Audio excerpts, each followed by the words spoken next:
반갑습니다. 네, 오늘은 스가랴서를 잠시 접고 시편 말씀을 한번 보시겠습니다. 시편 23편을 모두 한번 펴봐 주시기 바랍니다. 누가 이 시편 23편을 시낭독하듯이 한번 읽어 주실 분이 계실까요? 제가 시적인 감각이 없어서. 자, 누가 이렇게 잘 읽을 수 있을까요?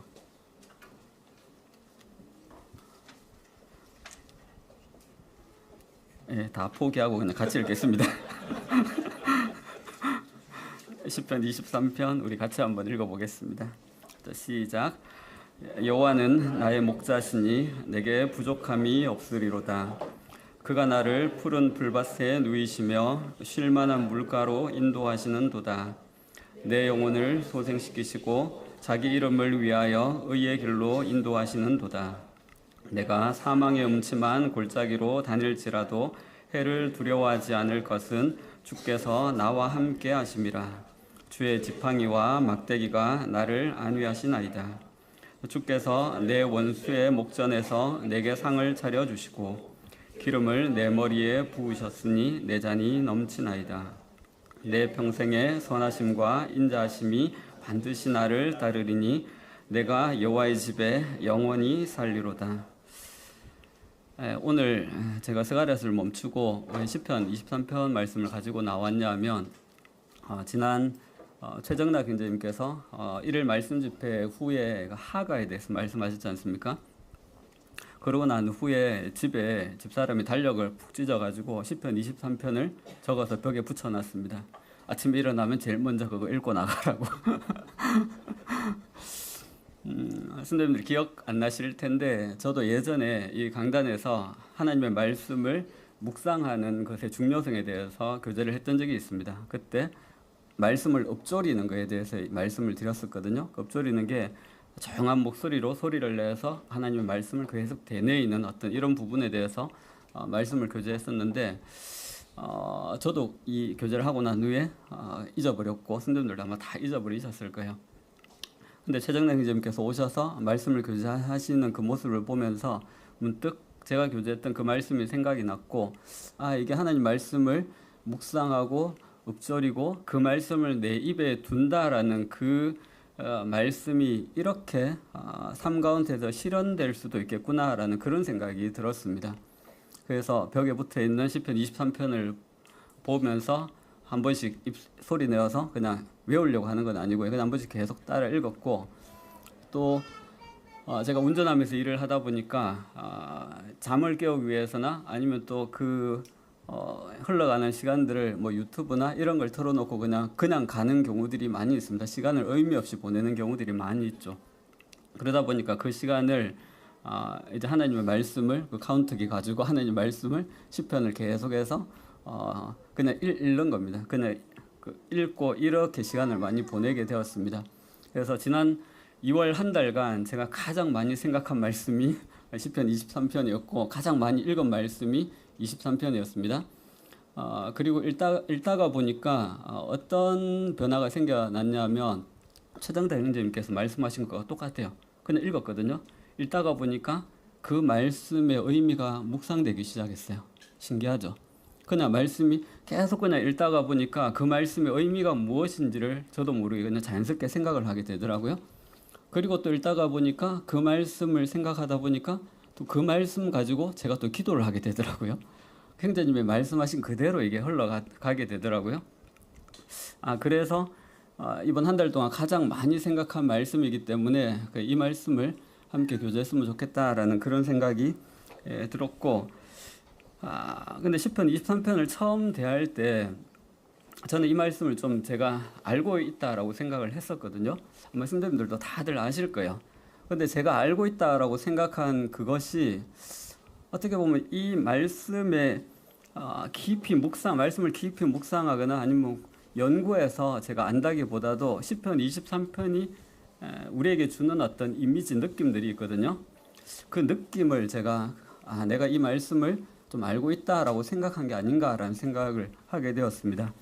실제로는 이 말씀을 딱 열고 보니까 내가 이 말씀을 잘 모르고 있더라고요.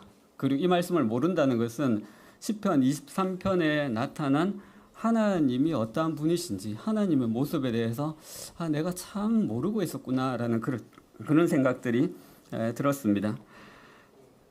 이 시편 23편은 그 1절 위에 보시면 조그맣게 갈로가 쳐져 있죠. 다윗의 시라고 적혀 있습니다. 다윗이 기록한 시편입니다. 이 내용으로 봐서는 다윗이 그 어린 나이에 그가 목동 시절에 그 느낌이 좀 있지만 그때 기록한 시편 같지는 않고요. 내용으로 봐서는 다윗이 삶에 여러 많은 일들을 겪었잖아요. 그 일들을 겪고 난 후에 아마 어느 정도 이제 그것이 안정되고 정리가 되고 난 후에 약간 평화의 시기에 이 시편을 기록하지 않았나라는 생각이 듭니다. 여기 보시면 3절에 보시면 내 영혼을 소생시키시고 이런 표현도 나오고요. 그리고 또 내가 사망의 음침한 골짜기로 다닐지라도, 그리고 또 주께서 내 원수의 목전에서, 이게 전부 다 다윗이 다 실제 자신의 삶에서 경험한 것들이죠. 이 경험이 다 끝나고 난 후에 다윗이 이제 그것이 정리되고 난 후에 되돌아보면서 시편을 기록한 것 같습니다. 그리고 또 시편 23편은 어떤 특징을 가지고 있냐면 이것은 진짜 다윗의 삶의 완전한 경험을 바탕으로 이 시편이 나왔습니다. 어떤 경험이냐면 다윗이 목자로서의 경험이 이 시편 속에 나타나 있고요. 다윗이 실제로 목동이었잖아요. 양을 치는 소년이었습니다. 목동으로서 목자로서 자신이 경험한 자신이 양들을 이끌고 먹였던 그 경험들을 이야기하고 있고, 또 하나는 다윗이 자신이 양으로서 하나님께서 자신이 돌보신 것을 경험적으로 이것을 같이 표현해주고 있는 것입니다. 그래서 다윗의 목자로서의 경험과 또 다윗 자신이 양으로서의 경험이 어우러져 조화롭게 지금 이 시편 속에 녹아 있습니다. 이렇게 표현하는 게 제가 좀 굉장히 어색한데요. 이 말씀을 준비하면서 스스로에게 어떤 아쉬움이 있었냐면, 제가 이 시적인 감각이 없고 이 느낌들을 잘 모르기 때문에 이 정말 아쉽다라는 그런 생각들이 들었습니다. 시편을 말씀 교제하는 게 쉽지가 않거든요. 한편으로는 이 말씀을 생각하면서 나중에 석현 형제님이 시편을 공부해서 조금 문학적인 그 느낌이 있는 분들이 이걸 공부를 해서 교재를 내주면 어떨까라는 그런 생각들이 좀 많이 들었습니다. 그게 저 자신에게 든 아쉬움이었습니다. 1절 말씀 보시면 여호와는 나의 목자시니 내게 부족함이 없으리로다. 여호와는 나의 목자시니, 하나님의 이름을 여호와로 부르면서 시작하고 있습니다. 그리고 또 6절에도 보시면 마지막에 내가 여호와의 집에 영원히 살리로다 라는 말씀이 나오고 있습니다. 1절과 6절에 하나님을 여호와라고 부르고 있고, 그리고 또 그 중간에 4절과 5절에서는 하나님을 주라고 이렇게 표현을 하고 있습니다. 왜 이렇게 다르게 표현했을까라는 것도 한번 생각해 보시면 그 숙제로 그냥 드리겠습니다. 한번 생각해 보십시오. 왜 다윗이 시편 23편을 기록하면서 1절과 6절에는 여호와라는 이름으로 하나님을 표현하고 중간에 4, 5절에서는 왜 주라고 이렇게 표현을 했을까 한번 생각해 보시면 좋을 것 같고요. 이 여호와는 우리가 알다시피 야훼라고 이렇게 부르죠. 그리고 오늘 어떤 형제님께서 출애굽기 말씀을 읽으시면서 이 여호와라는 이름의 의미가 처음으로 사람들에게 나타난 그 장면에 대해서 그 말씀을 읽어 주셨는데요. 떨기 나무 불꽃 가운데서 하나님께서 모세에게 나타나셨죠. 그래서 이제 모세를 이스라엘 백성들에게 보내셔서 그들을 이제 이끌고 나올, 그 애굽에서 데리고 나올 그와 같은 계획을 가지고 계셨습니다. 그때 하나님께서 모세와 나누는 대화 속에서 모세가 그런 이야기를 합니다. 내가 너희 그 백성들에게 가서 너희의 조상의 하나님께서 나를 너희 가운데 보내셨다라고 그렇게 이야기하면 그들이 나에게 내게 묻기를 그의 이름이 무엇이냐, 너를 보내신 분의 이름이 무엇이냐라고 이렇게 물을 텐데 제가 무엇이라고 대답하면 좋겠습니까? 라고 하나님 앞에 반문을 합니다. 그때 하나님께서 어떻게 말씀하시죠? 하나님이 모세에게 이르시되 나는 스스로 있는 자이니라 라고 이렇게 말씀하십니다. 또 이르시되 스스로 있는 자가 나를 너희에게 보내셨다 하라 이렇게 말씀하십니다. 그 본문에서 하나님께서 자신을 스스로 있는 자라고 그렇게 소개를 하십니다. 스스로 있는 자, 이게 여호와의 뜻입니다. 하나님께서 자신의 이름의 의미를 처음으로 밝히시는 그와 같은 장면이죠. 스스로 있는 자는 어떻게 보면 절대적인 어떤 하나님을 나타내는 겁니다. 이분은 우리가 경외해야 되고 정말 두렵고 떨림으로 앞에 서야 되는, 감히 설 수도 없는 그와 같은 하나님의 모습을 이야기하고 있죠. 그래서 이스라엘 백성들은 실제로 이 여호와라는 이름이 나올 때 함부로 이 이름조차도 읽지를 못했다고 그렇게 기록을 하고 있죠. 그리고 또 서기관들이 성경을 필사할 때 여호와라는 단어가 나오면 계속 쓰고 있던 펜을 내려놓고 새로운 펜을 가지고 와서 여호와라는 이름을 적었다고 합니다. 그리고 또 그 펜은 또 남겨두고 또 내려놓고, 여호와라는 이름을 적은 그 펜을 다른 펜으로도 적지도 못했고요. 한번 적었던 여호와라는 이름을 적었던 그 펜을 다른 곳에 사용하지도 못했어요. 그만큼 여호와 하나님은 그들에게 어떻게 보면 함부로 이름조차도 부를 수 없는 그와 같은 분이셨습니다. 그런데 이 하나님께서 사람들에게 모세에게는 자신의 하나님 여호와의 이름의 뜻을 이렇게 알리셨는데, 사람들에게 처음으로 자신이 어떠한 분이신지를 드러내시는, 알려주시는 그와 같은 장면이 있습니다. 그게 바로 출애굽기 6장 말씀에 나오는데, 우리 출애굽기 여기 손을 드시고 출애굽기 6장 2절 말씀만 보시겠습니다.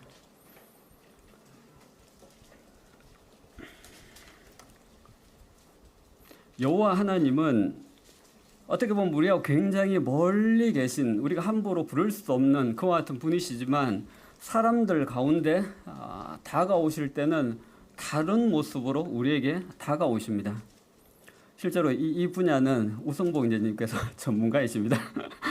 나중에 우성복 인재님께 더 많은 이야기를 들으실 수 있으면 좋겠습니다. 우리 출애굽기 6장 2절 말씀부터 한번 몇 구절 제가 읽어보겠습니다. 하나님의 모세에게 말씀하여 이르시되 나는 여호와이니라. 하나님께서 자신을 여호와라고 이렇게 밝히고 있습니다. 내가 아브라함과 이삭과 야곱에게 전능의 하나님으로 나타났으나 나의 이름을 여호와로는 그들에게 알리지 아니하였고. 그렇죠? 하나님께서 아브라함과 이삭과 야곱에게 자신을 나타내셨는데, 그때 자신을 나타내실 때 전능하신 하나님으로 그들에게 자신을 나타내셨습니다. 그런데 아브라함과 이삭과 야곱에게조차도 하나님께서 자신을 여호와로는 알리지 않으셨습니다. 4절 보시면 가나안 땅 곧 그들의 거류하는 땅을 그들에게 주기로 그들과 언약하였더니, 언약이라는 단어가 나오고 있죠.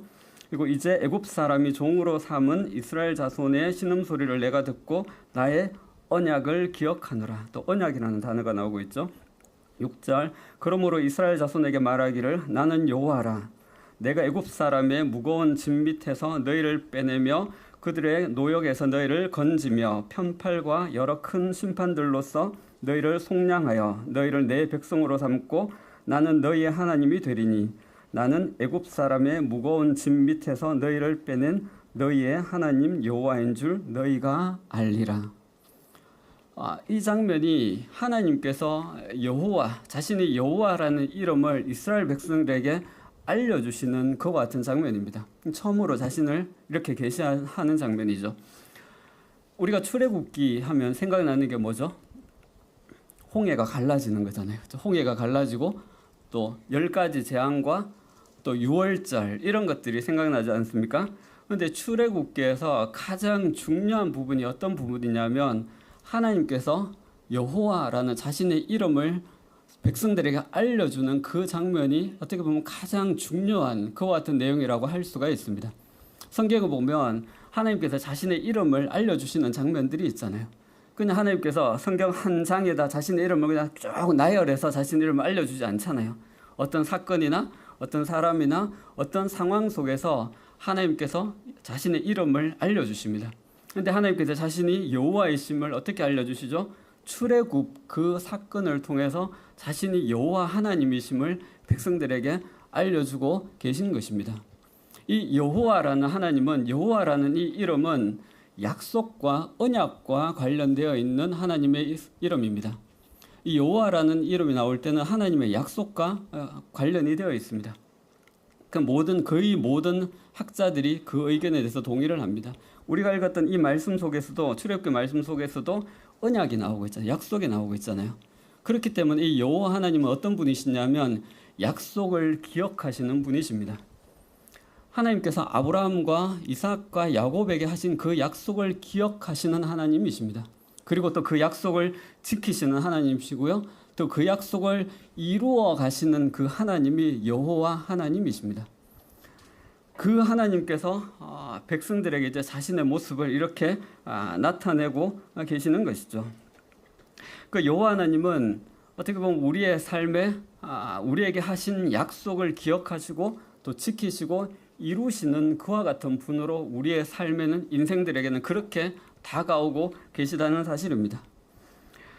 다윗의 삶에서도 보시게 되면 다윗의 삶도 하나님께서 다윗에게 하신 그 약속을 기반으로 해서 다윗을 인도하시고 먹이시고 그를 다루시는 모든 과정들이 그 밑바닥에 다 드러나 있는 거예요.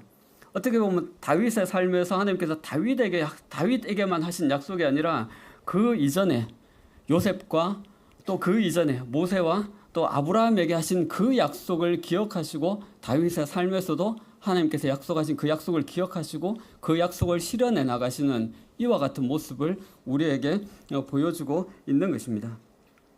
6절 말씀에도 보시면 시편 23편 6절 말씀에 보시면 내 평생의 선하심과 인자하심이 반드시 나를 따르리니, 여기 인자하심이라는 단어가 있죠. 인자. 이 인자도 약속과 관련되어 있는 단어입니다. 이 인자가 히브리어로 헤세드라고 합니다. 헤세드.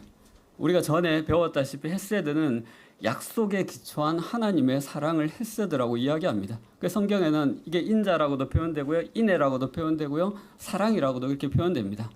헤세드라는 단어를 썼을 때는 그 하나님의 사랑이 하나님께서 하신 그 약속을 기반으로 한 하나님의 사랑을 이야기할 때 헤세드라는 단어를 쓰고 있습니다. 그래서 시편 23편 1절에서 여호와라는 이름을 쌓이고요. 그리고 하나님의 약속에 대해서 이야기하고요. 또 마지막 절 6절에서도 하나님의 약속에 대해서 이야기를 하고 있는 것입니다. 이것이 시편 23편이 가지고 있는 배경입니다.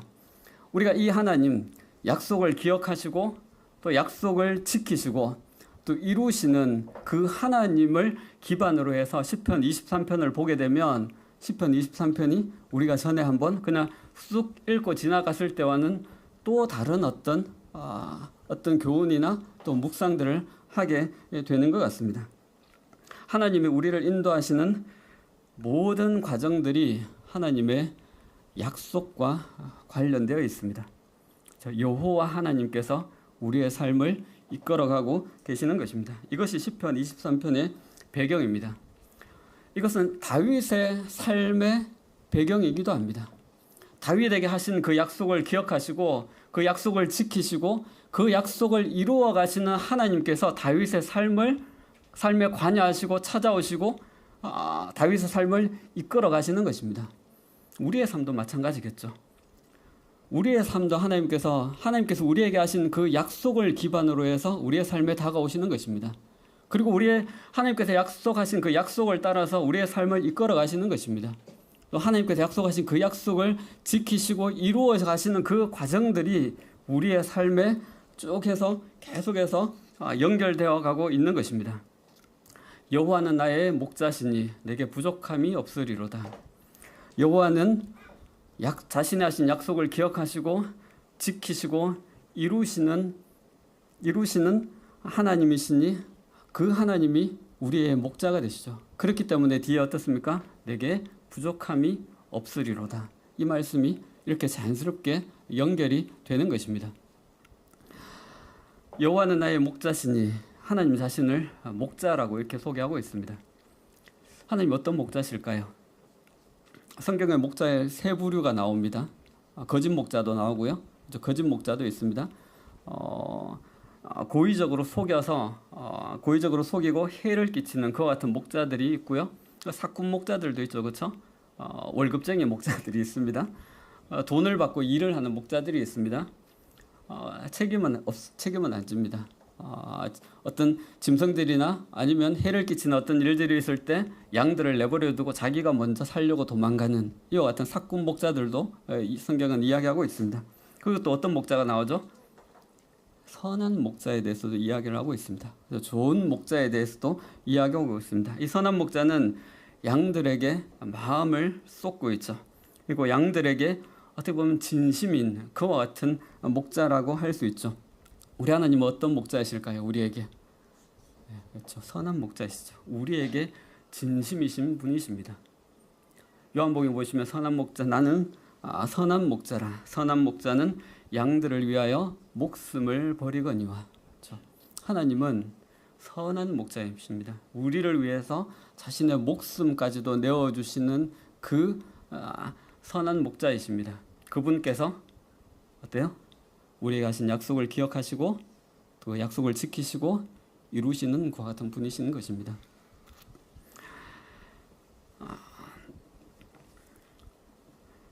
그런데 이 1절을 읽어가면서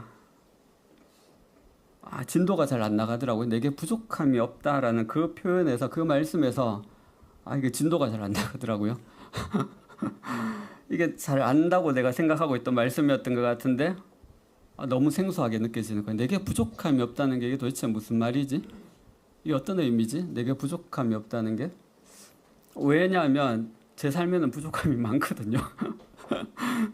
선생님들 안 그러세요? 삶에 부족함이 없으십니까? 예, 모든 게 다 만족하고 모든 게 다윗처럼 나는 부족함이 없어라고 이렇게 고백하실 수 있으신가요? 제 삶을 보니까 안 그러는 거예요. 내 삶에는 많은 부족함이 있는 거예요. 그러니까 이게 이해가 안 되는 거예요. 이 말씀이 어떤 의미지? 이거 어떻게 이해해야 되지? 이 말씀이 거짓말일 리는 없잖아요. 그렇죠? 하나님의 말씀을 거짓말이라고 할 수가 없으니까. 그러면 내가 부족함이 있는데 없다라고 이야기하는 게 이게 맞는 건가라는 그런 생각도 드는 거예요. 그렇죠? 내 삶에는 틀림없이 많은 부족함을 지금 내가 가지고 있고 느끼고 있는데 근데 다윗은 이렇게 기록하는 거예요. 내게 부족함이 없으리라. 저는 지금 보니까 시간도 부족하거든요. 시간이 제일 부족해요. 잠도 부족하고요. 애들도 많으니까 돈도 부족하고요. 그리고 또 이제 죄송하지만 나이도 이제 조금씩 들어가다 보니까 체력도 이제 부족해지는 것 같아요. 건강도 좀 부족해지는 것 같고요. 이제 조금만 더 지나면 이제 저도 60이 이제 지금 50대 딱 중반입니다. 제 노후를 생각하니까 노후에 대한 준비도 부족한 거예요. 턱없이 부족한 거예요. 그러니까 제 삶에 부족한 것이 굉장히 많은 거예요. 그리고 또 제가 지나왔던 삶들을 쭉 돌아보니까 저에게는 삶의 기회도 그렇게 많지 않았던 것 같거든요. 삶의 기회도 부족했던 것 같고, 그리고 또 나를 도와줄 만한 그런 인맥도 부족했던 것 같고요. 또 스스로 생각해 보니까 참 지혜롭지 못한 사람인 것 같거든요. 지혜도 부족하고 지식도 부족하고 부족한 거 투성이인 거예요. 그러니까 이 말씀이 도대체 이 말씀을 어떻게 이해해야 되는가라는 그런 고민들이 들기 시작했습니다. 도대체 이 말씀 어떻게 이해해야 되지? 이 세 번역에서는 이 부족함을 어떻게 표현하고 있냐면 아쉬움으로 표현하고 있습니다. 아쉬움. 주님은 나의 목자시니 내게 아쉬움이 없어라. 우리가 얼마나 아쉬운 소리를 많이 하면서 살아가고 있습니까? 그렇죠? 아쉬운 게 많잖아요. 회사 생활할 때도 아쉬운 게 많고 아이들이 좋기는 한데 아이들한테도 우리가 보기 아쉬움들이 있잖아요. 아마 여러분 자녀들도 그럴걸요. 부모님들에 대해서 뭔가 아쉬움을 가지고 있을걸요. 아쉬움들이 있잖아요. 그렇죠? 또 대구에 사는 이 청년들 같은 경우에는 기회가 진짜 많이 부족하잖아요. 그래서 이곳에서 직장을 구하지 못하고 타지로 가는 이와 같은 상황들이 많이 있지 않습니까? 도대체 이 부족함이 없다는 게 도대체 어떤 의미일까요? 근데 우리가 먼저 한번 생각해 봐야 될 거 있는데 우리가 부족하다고 느끼고 있는 그 실체가 무엇인지 한번 생각해 봐야 될 필요가 있습니다. 내가 부족하다고 생각하고 느끼고 있는 그것이 무엇인지 그걸 한번 생각해 볼 필요가 있습니다. 만약에 그 부족함들이 절대 채워지지 않는 거라면 그 시간이 지나도 있잖아요. 내가 그것을 더 얻는다고 해도 결코 내 마음에 채워지지 않는 거잖아요. 그러니까 우리가 부족하다고 느끼는 그 부분이 어쩌면 뭐 어떤 수를 쓰더라도 결코 채워지지 않는 그와 같은 것일 수가 있습니다. 그러니까 그건 어떻게 보면 부족한 것이 당연한 그와 같은 일일 수가 있는 것이죠. 우리가 부족하다고 느끼는 그 부분이 채워지면 우리는 만족할까요? 사람의 인간의 욕심과 욕망은 그렇지 않은 것 같습니다. 누가 제가 보기에 필요했던 것인데 좋은 것을 가지고 있는 그와 같은 분들을 보는 경우들이 있잖아요. 선구 형제가 진짜 좋은 걸 가지고 있는 거예요. 나도 막 갖고 싶은 생각이 들잖아요. 그러면 그래서 나도 저걸 갖기 위해서 노력을 해요. 노력하고 돈도 모으고 방법도 생각하고 그래서 그걸 딱 얻었어요. 그걸 딱 나도 딱 사게 되었어요. 좋죠. 즐겁죠. 그런데 어느 날 도훈 형제님이 그거보다 더 좋은 걸 가지고 있어요. 우리 인생이 그런 거잖아요. 그렇죠? 다른 사람들이 가지고 있는 내가 가지고 있는 것보다 더 좋은 것을 가지고 있는 것을 보게 되면 내 거에 대해서 내가 만족할 수가 없는 거예요. 거기에 대해서 또 다른 어떤 가지고 싶은 이와 같은 욕망들을 가지게 되는 것입니다. 이것이 어떻게 보면 인간들의 모습이죠. 인생의 어떤 본성이죠. 그게 지금보다 우리에게 돈이 더 있으면 만족할 수 있을까요? 록펠러의 일화 가운데 유명한 이야기가 있습니다. 록펠러는 어떻게 보면 지금 아마 개인적으로 봤을 때는 가장 많은 재산을 가졌던 아마 사람일 것입니다. 누군가 그 사람에게 록펠러에게 물었습니다. 당신은 얼마나 더 벌면 만족하겠습니까? 라고 물었습니다. 그때 록펠러가 어떤 이야기를 했냐면 조금만 더 라고 이야기합니다. 조금만 더. 거기에서 어떤 이야기가 나왔냐면 1센트만 더 라는 그와 같은 이야기가 나왔습니다. 1센트만 더. 당신은 얼마나 더 벌면 만족하겠습니까? 라고 물었을 때 사람들은 1센트만 더 벌면 이걸로 이해를 했습니다. 근데 1센트를 더 벌면 어떨까요? 또 1센트를 벌고 싶은 거예요. 근데 그 1센트는 어때요? 절대 채워지지 않는 금액입니다. 세상에서 가장 큰 금액이에요. 그렇죠? 1센트를 벌면 만족할 것 같지만 그 다음에 또 1센트를 구하게 되는 것입니다. 그 1센트는 절대 채워지지 않는 그와 같은 것이죠. 만약 우리가 이 땅의 것, 세상의 것으로 만족을 얻고 그걸 채워서 내 마음에 부족함이 없는 어떤 그런 것들을 원한다고 한다면 안타깝게도 우리는 죽을 때까지 관속에 들어갈 때까지 우리는 결코 만족이라는 것을 할 수가 없는 것입니다. 그렇죠? 어쩌면 우리가 부족함을 느끼고 있는 그것이 내가 죽었다 깨어나도 만족할 수 없는 그것을 구하고 있기 때문에 그럴 수도 있습니다. 그렇죠? 그건 안 되는 거예요. 그거는. 예수님께서 사마리아 우물가의 여인에게 그렇게 말씀하시잖아요. 떼양볕에 사람들의 눈을 피해서 물을 기르러 온 그 여인에게 그렇게 말씀하십니다. 이 물을 마시는 자마다 다시 목마르거든요.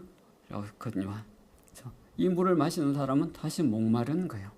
이 물을 마시면 만족하고 갈증이 해소가 되어야 되는데 그 물을 마시면 어때요? 물이 또 필요한 거예요. 사람은 그런 거예요. 이 세상에서 주는 것들은 그런 거예요. 우리가 가지면 또 다른 갈증들을 갖게 만드는 거예요. 이 세상은 사람들의 결핍과 부족함을 자극을 해요. 그렇죠? 너 이게 너한테 필요해 라고 계속해서 자극을 주는 거예요. 한번 옆에 사람 봐. 옆에 사람도 이거 가지고 있어. 이렇게 이야기하는 거예요. 그걸 보여주는 거예요. 그래서 계속해서 우리의 어떤 채워지지 않는, 채울 수 없는 그 부분을 계속해서 자극해서 인간의 원초적인 욕망과 또 욕심을 계속해서 자극을 해서 거기에 신호를 계속 보내는 거예요. 그래서 그게 있으면 마치 내가 만족하고 내가 이제 족하다라고 생각할 수 있을 정도로 우리에게 계속해서 그렇게 다가오고 있는 것입니다. 근데 주님은 어떻게 이야기하시죠? 이 물을 마시는 자마다 다시 목마르려니와 이렇게 이야기하십니다. 이 세상이나 세상에 있는 것들은 우리의 갈증을 해소하거나 만족을 줄 수 없는 것입니다. 더운 날에 열심히 땀 흘리며 운동하거나 아니면 일을 하고 난 후에 목이 마르잖아요. 갈증이 나잖아요. 그때 학생들은 뭐 찾죠? 탄산음료 찾잖아요. 그렇죠? 탄산음료 마시면 어떻습니까? 시원하죠. 시원한데 탄산음료는 또 다른 갈증을 불러일으킵니다. 이건 과학적으로 증명된 겁니다. 그렇죠? 목에 갈증이 나고 운동을 하고 난 뒤에 물을 마시지 않고 탄산음료를 마시게 되면 또 다른 갈증을 불러일으키게 되는 거예요.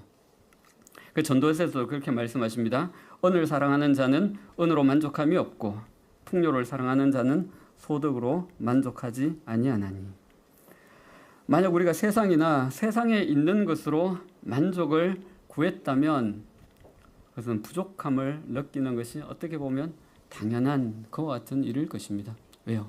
그것으로는 우리의 마음이 채워지지 않기 때문에 그렇습니다. 그것은 또 다른 갈증을 불러일으키는 것들이기 때문에 그렇습니다. 시간이 지나도 조금 더 가지게 되더라도 우리의 마음이 그것으로는 채워지지 않는다는 것을 우리가 먼저 이해해야 될 필요가 있습니다. 그럼에도 불구하고 우리가 세상의 것들을 얻으려고 거기에서 만족을 구하려고 계속해서 추구하면 어떻게 될까요? 얻을 수는 있을 거예요. 하나님께서 그것을 허용하실 수도 있고 하나님께서 그것을 우리에게 주실 수도 있습니다. 그런데 대가를 지불하게 될 수도 있습니다. 시편 말씀해 보시면 그러므로 여호와께서는 그들이 요구한 것을 그들에게 주셨을지라도 그들의 영혼을 쇠약하게 하셨도다. 그들이 정말 그것을 추구해가지고 그것이 있으면 정말 내가 만족할 것 같아가지고 계속 그걸 추구하고 구했는 거예요. 하나님께서 그것을 허용을 해주세요. 그런데 문제는 뭐냐면 다른 곳에서 대가를 지불하게 되는 거예요. 어떻게 해요? 그의 영혼은 옛날 성경에는 파리하게 하셨도다라고 이렇게 표현하고 있습니다. 그 영혼이 점점 말라가게 되는 것입니다. 라오디게아 사람들이 그렇게 이야기했잖아요. 그들은 자신이 원하는 것들을 다 얻었습니다. 그 풍요롭고 부유한 도시에서 자신들이 원하는 것을 다 얻었습니다. 나는 부자라고 이야기했고 부유해서 부족한 것이 없다라고 그렇게 이야기를 했습니다. 그런데 하나님께서 그들을 향해서 어떻게 말씀하시죠? 아니야, 너는 가난해 라고 말씀하십니다. 너는 벌거벗은 것을 네가 알지 못해 라고 말씀하시는 것입니다. 자, 우리 여기 손을 얹으시고 시편 신명기네요. 신명기 2장 말씀도 한번 보시겠습니다. 신명기 2장 7절 말씀을 한번 보시겠습니다.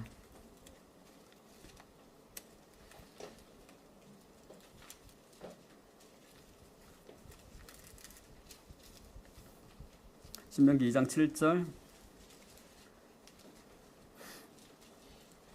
제가 읽어보겠습니다.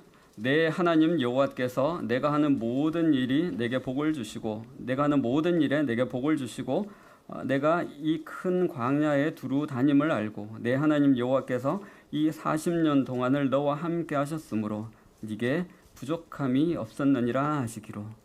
자, 하나님께서 이스라엘 백성들의 광야 40년 동안을 그렇게 이야기하십니다. 네게 부족함이 없었다라고 그렇게 이야기합니다. 느헤미야에서도 이렇게 말씀하고 있습니다. 40년 동안 들에서 기르시되 부족함이 없게 하심으로 그 옷이 헤어지지 아니하고 발이 부르트지 아니하였사오며. 하나님은 이스라엘 광야 40년 동안을 그렇게 이야기하십니다. 너희에게 부족함이 없었다라고 그렇게 이야기합니다. 근데 이스라엘 백성들은 어떻게 느꼈을까요? 부족함 투성이었죠. 그 광야라는 환경 자체가 부족함 투성이에요. 그렇죠? 척박한 땅이잖아요. 척박한 땅이고 물 때문에 백성들이 모세에게 원망하잖아요. 먹는 것 때문에 원망하잖아요. 그렇죠? 길 때문에 또 원망하잖아요. 그들은 부족한 것 투성이었던 거예요. 그런데 하나님 어떻게 말씀하시죠? 내 광야 40년 동안 너에게 부족함이 없었느니라 라고 말씀하시는 거예요. 이 엄청난 온도 차이를 어떻게 어떻게 이해해야 될까요? 하나님께서 말씀하시는 거하고 이스라엘 백성들이 느꼈던 그게 너무나 간극이 큰 거예요, 지금. 그렇죠?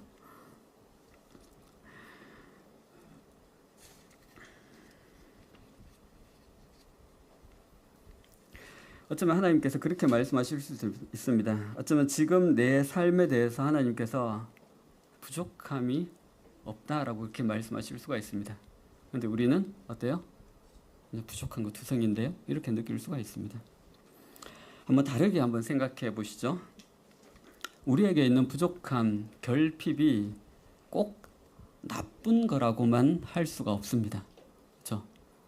우리는 부족함이 나쁜 거라고 생각하잖아요. 그런데 이 부족함이 꼭 나쁘지만은 않아요. 왜요? 이 부족함 때문에 우리가 노력을 하잖아요. 그렇죠? 노력을 하게 되고 노력을 하면 어떻게 되죠? 발전을 하게 되잖아요. 발전하면 성장하게 되잖아요. 그렇죠? 또 우리가 부족하면 어떻게 돼요? 하나님 앞에 엎드리게 되잖아요. 그렇죠?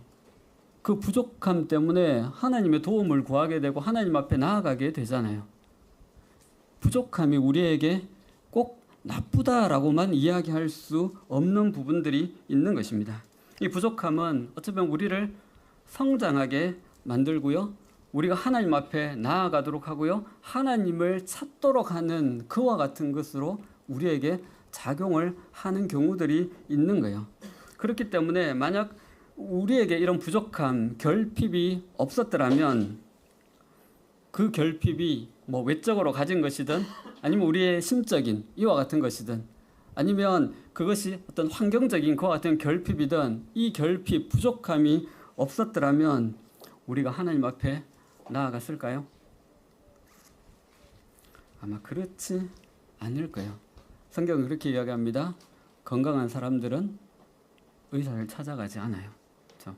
건강한 사람들은 의사를 필요하지 않아요. 만약에 우리에게 이런 결핍이 없었더라면 우리가 하나님 앞에 나오지 않았을 것입니다. 이 부족함 때문에 우리가 하나님 앞에 나아가게 됐고요. 하나님을 찾게 되는 것입니다. 그렇기 때문에 어떻게 보면 이 부족함도 우리가 하나님 앞에 감사해야 되는 한 부분인 것이죠. 그렇죠? 근데 만약 한번 또 다르게 생각해 보시면 우리가 만약에 다 가졌다. 모든 걸 다 가졌다. 모든 걸 다 가졌으면 우리가 가지고 있는 것에 대해서 감사하는 마음이 있을까요? 아마 없을 거예요. 왜냐하면 이건 너무 당연한 거기 때문에. 그렇죠? 너무나 당연한 거기 때문에 우리가 가진 것에 대해서 감사할 만한 그런 이유들을 찾지 못하는 거예요. 내가 정말 건강한 사람이라면 우리의 건강에 대해서, 건강의 소중함에 대해서 잘 알지를 못하는 거예요. 그런데 건강에 문제가 생긴다든지 그렇게 되면 이 건강이 얼마나 소중했던지에 대해서 생각하게 되고 감사하게 되는 것이죠. 한번 생각해 보십시오. 우리가 마시는 물과 공기 그리고 또 쬐는 햇볕 이와 같은 것들에 대해서 우리는 소중함을 잘 모를 거예요. 우리는 지금 이렇게 너무나 이게 당연하고 익숙한 거기 때문에 우리가 이렇게 숨쉬고 공기를 들이마시고 또 물을 마시고 이런 것들에 대해서 크게 뭐 생각하는 게 별로 없어요. 그냥 늘 옆에 있으니까 소중한 거에 대해서 잘 모르죠. 늘 그냥 뭐 수도꼭지 틀면 물 나오고 그렇죠. 뭐 밖에 나가면 숨쉬고 돌아다니면 되니까 너무나 익숙하고 너무나 당연한 이와 같은 것들이기 때문에. 근데 만약에 우리가 바다에 표류한다고 생각해 보십시오. 작은 배를 타고 바다를 표류하는데 물이 다 떨어졌어요. 그 바다에 얼마나 많은 물이 있어요. 근데 내가 마실 물이 없어요. 그럼 어떨까요? 물의 소중함을 느끼게 되는 것입니다.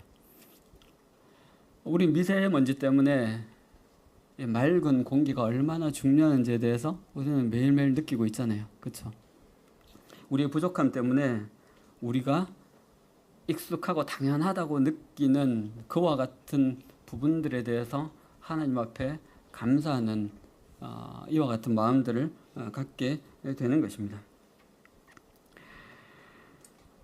그렇기 때문에 우리가 부족한 것들, 그것들 때문에 우리가 당연하게 여기고 있는 그와 같은 것들에 대해서 우리가 하나님 앞에 감사할 수가 있게 되는 것이죠. 우리가 가진 그 부족함 때문에. 다윗이 내게 부족함이 없으리로다라고 고백했을 때 그 고백은 다윗이 모든 것을 다 가지고 있다, 모든 걸 다 갖추고 있다, 이와 같은 의미는 아닐 것입니다. 어떻게 보면 그는 자신에게 있는 그 부족함조차도 나에게 필요한 것이었군요 라고 그렇게 아마 받아들였을 것입니다. 그것 때문에 하나님 앞에 감사했을 것입니다. 그렇기 때문에 다윗이 내게 부족함이 없다라고 이야기했던 그것은 어떻게 보면 자신에 있는 그 삶의 어떤 결핍, 부족함도 이것도 내 삶의, 나의 삶의 일부로 인정하고 받아들이고 있는 그와 같은 모습이라고 할 수가 있는 것이죠. 부족함이 다윗에게 더 이상 문제가 되지 않고 있는 것입니다. 다윗이 뭔가 부족하다는 그것이 다윗 자신에게는 문제가 되지 않는 거예요. 또 다윗이 뭔가 넉넉하게 많이 가졌다고 해서 그것이 하나님 앞에서 뭐 요란하거나 요동하거나 그럴 만한 것이 아닌 거예요. 왜요? 그 이유는 앞에 구절에 나와 있습니다. 여호와는 나의 목자시니. 하나님께서 다윗의 나의 목자가 되시기 때문에 그렇습니다.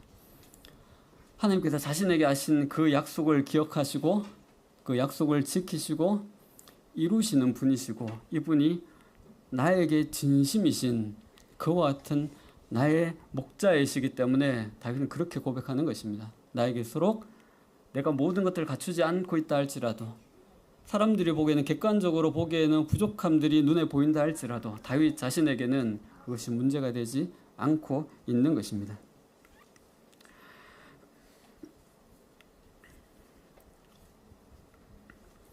결국 이 말씀은 여호와께서 나의 목자이시니 저는 그것으로 족합니다 라고 그렇게 고백하는 것이라 할 수가 있을 것입니다. 결국 이 고백은 다윗이 자신이 가진 것과 상관없이 자기에게 뭔가 있고 없고 이것에 의해서 만족하는 것이 아니라 하나님이 나의 목자이시기 때문에 저는 그것으로 됐습니다. 저는 그것으로 족합니다.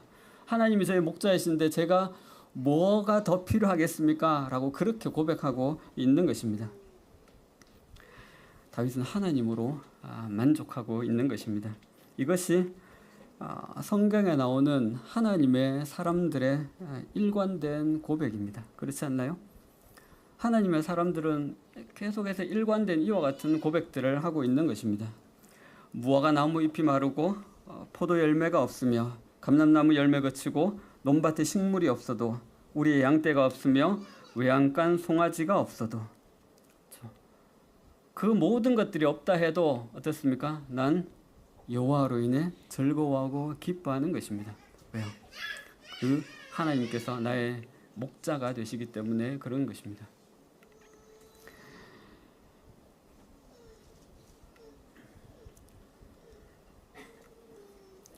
어쩌면 우리가 부족하다고 느끼는 이유가 이 하나님에 대해서 우리가 잘 알지 못하고 있기 때문에 그럴 수 있겠다라는 생각이 들었습니다. 내가 시편 23편에서 다윗이 이야기하고 있는 이 하나님에 대해서 내가 정말 참 모르고 있구나라는 그런 생각들이 들었습니다. 그러니까 여호와 하나님이 나의 목자이신데 그 하나님보다 지금 나는 내한테 없는 것들을 지금 생각하고 있는 거잖아요. 다시 말해서 여호와 하나님이 나의 목자라는 그 사실을 내가 지금 생각을 못하고 있는 것이죠. 그 하나님에서 내가 잘 알지를 못하고 있는 것이죠.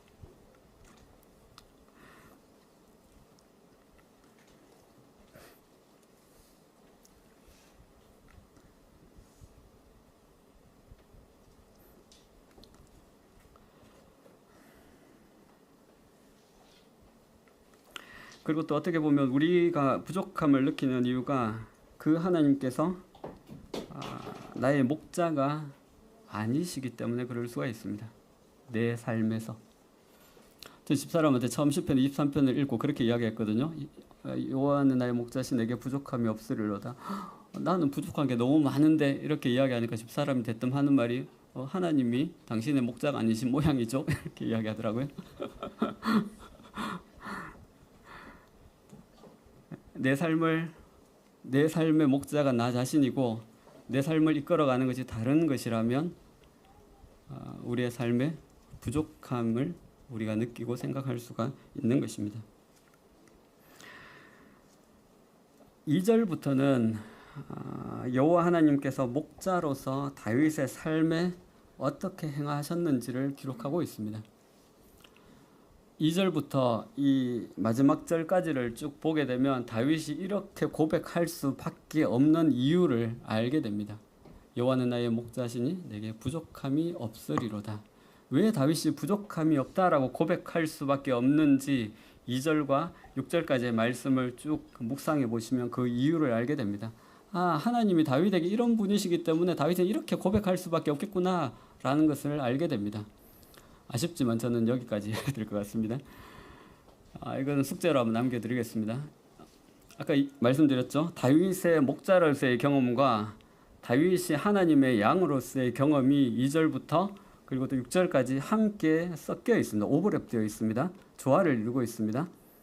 그 속에서 하나님께서 다윗이 양들을 어떻게 이끌었고 또 하나님께서 다윗을 어떻게 인도하셨는지를 한번 생각해 보시면 우리가 좀 더 생각하지 못한 부분들을 함께 더 생각할 수 있을 것 같습니다. 6절 말씀만 읽고 마치도록 하겠습니다. 내 평생의 선하심과 인자하심이 반드시 나를 따르리니 내 평생의 선하심과 인자하심이 반드시 나를 따르리니. 우리는 이렇게 생각해요. 이 말씀을 읽을 때 내가 하나님의 선하심과 인자하심을 따라가는 것처럼 그렇게 생각을 합니다. 그런데 이 말씀을 자세히 보시게 되면 하나님의 선하심과 인자하심이 나를 따라오고 있는 거예요. 왜요? 그 하나님은 여호와 하나님이시기 때문에 그렇습니다. 그 하나님은 나에게 하신 약속을 기억하시고요. 또 그 약속을 지키시고요. 그 약속을 이루시는 분이시기 때문에 그리고 또 우리가 읽진 않았지만 3절에 보시면 자기 이름을 위하여 라는 그 표현이 나옵니다. 하나님께서 자기 이름을 위해서 내 삶에 하나님의 인자하심과 선하심을 쭉 따라서 이렇게 오고 계시는 것입니다. 하나님 자신의 이름을 위해서 또 그분이 약속하신 그 약속 때문에 하나님의 선하심과 인자하심이 우리를 계속해서 마치 호위하고 나아가듯이 이렇게 우리를 따라오고 있는 것입니다. 이 여호와께서 나의 목자가 되신다는 사실이 얼마나 참 좋고 감사한 것 같은 일인지 모르겠습니다. 여호와는 나의 목자시니. 이분이 우리의 목자이십니까? 이분이 나의 목자이신가요? 우리 함께 기도하겠습니다.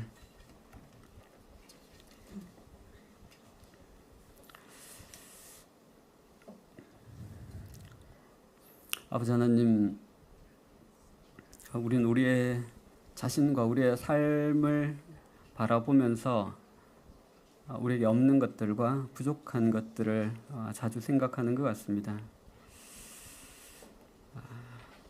그러나 실상 그 이면에는 우리를 이끄시고 우리에게 하신 약속을 이루어 가시고 또 우리를 책임져 주시는 그 하나님에 대한 잘 알지 못함이 우리 마음 가운데 있고 또 그분이 내 삶의 목자로서 나를 이끌어 가시는 것이 아니라 내가 원하는 삶을 위해서 내가 달려가고 있기 때문에 우리의 삶에 이런 부족함들을 생각하고 느끼고 있는 것 같습니다. 우리의 눈을 열어주셔서 이 하나님께서 어떠한 분이신지 나에게 어떠한 분이신지 우리가 깊이 알 수 있도록 하나님께서 은혜를 베풀어 주시기를 간절히 원합니다. 다윗이 고백한 그 고백이 내게 부족함이 없다라고 고백한 그 고백이 우리 각자의 입에서도 하나님 앞에 올려지는 그와 같은 고백이 될 수 있도록 우리 가운데 함께 하시고 또 우리를 도와주시기를 간절히 원합니다. 감사합니다. 우리 주 예수님의 이름으로 기도합니다. 아멘.